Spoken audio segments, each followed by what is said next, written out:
Paul's letter, we see how happy he is, in fact, elated to proclaim the risen Lord to the Gentile people.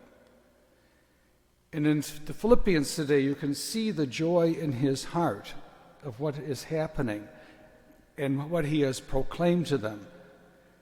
But he also is wise enough and introspective enough to know that he wasn't always that way. He persecuted the early Christian community. First off, because he was afraid they were going to destroy the Jewish faith. And I can understand that almost. If you just try to attack my faith, I might attack you. But what happened on the road to Damascus, he encountered Jesus and he changed his life.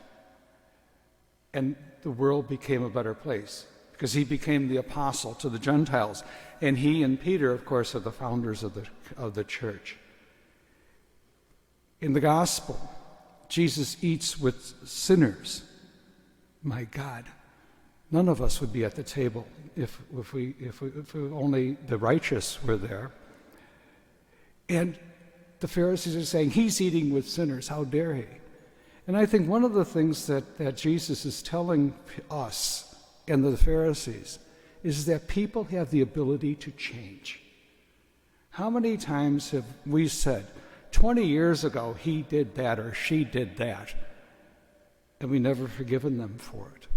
Or 20 years ago somebody may have been a rotten person, but they saw the light and they've changed their ways.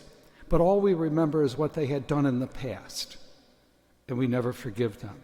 And that's the challenge of today's gospel, is to forgive and know that people do change. If you look at some of the great saints, look at St. Augustine. He drove his mother crazy, but he became one of the great doctors of our church after he converted. Matthew, who betrayed his people by collecting taxes from the Jews and gave it to the Romans, he changed. Look at other people in the scripture. David and Solomon, all the kings of Israel, who committed great sins, but repented and changed their lives.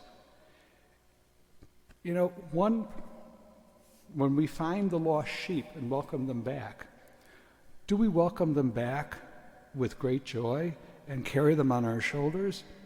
Or do we say, he was a sinner, and leave it there, instead of saying he was a sinner or she was a sinner and they've changed their lives? Paul's a perfect example, a great enthusiastic person as we continue to read from his epistles, a great person. Would that we would say the same about people today. People do change, people can change, and we have to be open to that we can live a better life.